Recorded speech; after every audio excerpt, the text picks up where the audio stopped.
آن حضرت علیہ السلام کا خطبہ اور اپنی فضیلت اور معاویہ کے متعلق روایت ہے کہ معاویہ مدینے آیا اور خطبہ پڑھا اور کہا، علی ابن ابی طالب علیہ السلام کہاں ہیں؟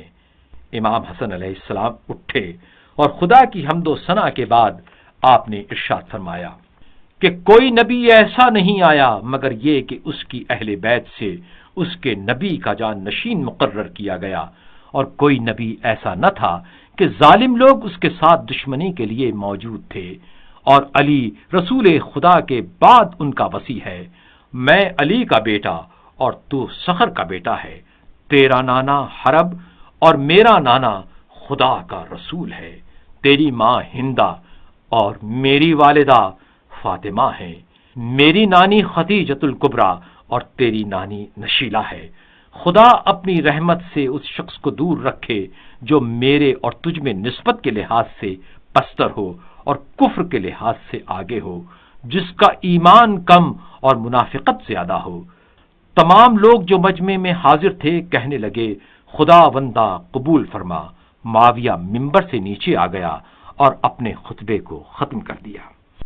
آن حضرت علیہ السلام کا خطبہ اپنی شان میں روایت ہے کہ معاویہ نے امام حسن علیہ السلام سے درخواست کی کہ وہ منبر پر جائیں اور اپنا نسب بیان فرمائیں۔ امام منبر پر تشریف لے گئے اور خدا کی حمد و ثنا کے بعد ارشاد فرمایا، اے لوگو، جو مجھے جانتا ہے وہ جانتا ہے، جو نہیں جانتا بہت جلد میں اس کے لیے اپنی پہچان کرواتا ہوں۔ میرا شہر مکہ اور منا ہے، میں صفا و مروہ کا بیٹا ہوں، میں خدا کی طرف سے چنے ہوئے نبی کا بیٹا ہوں، میں اس کا بیٹا ہوں جو مضبوط پہاڑوں پر بلند ہوا، میں اس کا بیٹا ہوں جو اپنے چہرے کو خوبصورتی کی وجہ سے چھپاتا تھا، میں عورتوں کی سردار فاطمہ کا بیٹا ہوں، میں ان کا بیٹا ہوں جن کے عیوب کم اور دامن پاک ہیں۔ اسی وقت مؤذن نے اذان کہنا شروع کی اور یہ کہنا شروع کیا کہ میں گواہی دیتا ہوں کہ اللہ کے سوا کوئی معبود نہیں، اور میں گواہی دیتا ہوں کہ محمد خدا کا رسول ہے۔ پھر امام نے فرمایا، اے معاویہ، محمد تیرا باپ ہے یا میرا باپ؟ اگر کہے کہ میرا باپ ہے تو نے حق کو چھپایا، اور اگر کہے ہاں تو اقرار کیا۔ پھر فرمایا، قریش باقی عربوں پر فخر کرتے ہیں کہ محمد ان میں سے ہیں، اور عرب عجم والوں پر فخر کرتے ہیں کہ محمد ہم میں سے ہیں، اور عجم والے عرب والوں کا احترام کرتے ہیں کہ محمد ان میں سے ہیں۔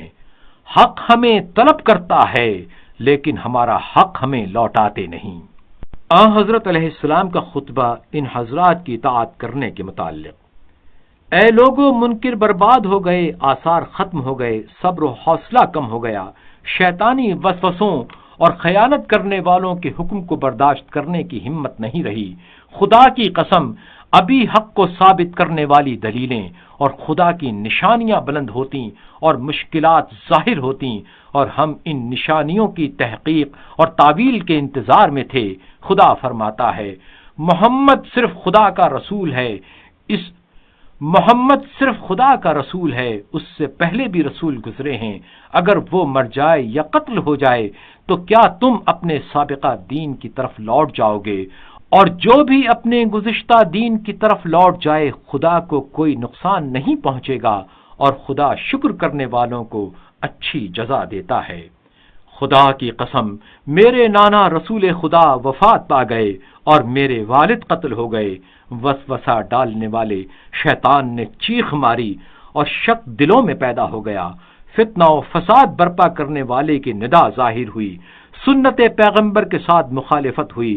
پس اندھے، گونگے اور بہرے کے فتنے سے ہلاکت ہے کہ بلانے والے کی آواز سنی نہیں جاتی، ندا دینے والے کی ندا کا جواب نہیں دیا جاتا، اور فتنہ کرنے والے کی مخالفت نہیں کی جاتی۔ نفاق ظاہر ہو چکا ہے اور اختلاف ڈالنے والے پرچم حرکت میں آ چکے ہیں، اور دین سے خارج ہونے والے سپاہی شام و عراق سے جمع ہو رہے ہیں۔ خدا تم پر رحمت فرمائے، چمکتے ہوئے نور کی روشنی کی طرف آؤ اور طاقتور مرد کے پرچم کی طرف جلدی کرو۔ خدا تم پر رحمت فرمائے، چمکتے ہوئے نور کی روشنی کی طرف آؤ اور طاقتور مرد کے پرچم کی طرف جلدی کرو، ایسا نور جو کبھی بجھنے والا نہیں ہے اور ایسا حق جو کبھی چھپنے والا نہیں ہے۔ اے لوگو، غفلت کی نیند سے اٹھو اور وسیع فرصت سے فائدہ اٹھاؤ اور زیادہ تاریکی اور راہ نجات کی کمی سے خود کو بیدار کرو۔